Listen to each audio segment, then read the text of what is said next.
Ghost hunters capture image of phantom soldier on horseback. William Shakespeare wrote in Hamlet that there are more things in heaven and earth than are dreamt of in your philosophy. Meaning, of course, that many things exist even though we may not be able to see or touch them. People interested in paranormal activity, ghosts, spirits, hauntings, poltergeists, etc., often cite a belief, much like the one Hamlet espouses to Horatio, as justification for their insistence that the invisible world is with us always, even if we cannot see it. A couple of years ago, a trio of ghost hunters in the UK visiting a famous battleground site in North Yorkshire came home with more than just a few souvenir t-shirts. They came home with what they believe is evidence of Hamlet's and their belief. One of them, Neil Cook, has a selfie he thinks shows the image of a phantom soldier on horseback behind the three men who unknowingly captured the image. The trio of ghost hunters went to the site in March of 2018 on the anniversary of the Battle of Towton, during which thousands of British soldiers lost their lives in one day. Cook believes that the more trauma that's occurred at a place, the better, at least in a ghost hunting context, and this battlefield certainly qualifies. The men think they're more likely to be spirits not at rest at a location that's endured great pain, and the site in North Yorkshire, called the Palm Sunday Battle, certainly can be described that way. Cook's Facebook page describes him as a spirit medium and a clairvoyant. So if a ghost soldier was looking to reveal himself to somebody, Cook seems as fine a target as anyone. All three men said they're avid spirit chasers, but that this event genuinely gave them the creeps.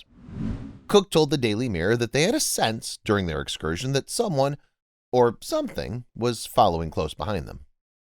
All night we had the feeling that we were being followed, Cook told the Mirror. They even heard hoofbeats, but of course didn't see anyone or anything clearly because it was dark. It wasn't until Cook looked at the selfie they took as a memento that the ghostly shape became obvious to them. Cast in deep shadows, the shape could be a person, a large sheet blowing in the wind, or any one of a number of other things, including the shadow of a tree.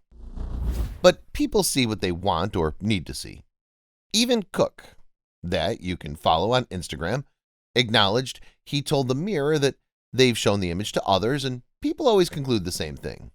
They were being trailed by a phantom soldier on horseback. Cook's friends and colleagues in paranormal activity tracking are Shane Corbett and Andrew Alexander. Both men told the paper that the battlefield was eerie, a disturbing place to tour because almost 30,000 British soldiers lost their lives there on March 29, 1461, in an epic conflict that was part of the War of the Roses. Not only were men killed by the enemy, but also a bridge caved and many soldiers drowned. The site, according to Cook, is practically drenched in bad vibes and ghostly apparitions. Many people may be dubious about the photo, but the men's belief in the paranormal seems genuine enough. Risking ridicule, they told the paper all about the experience and even allowed the photo to be published. The world is filled with stories going viral every single day. But how many of these sites can you actually follow? We understand that your day should start with positive stories, stories that resonate with you. And so we started JoJo Stories. Our mission is to create meaningful stories that cover everything from animals to anthropology, history to environment and lifestyle. The kind of content you read on our site will be one you'll want to share with your family and friends. We hope you'll join our growing family and be part of our community. Welcome to JoJo Stories. JoJoStories.com.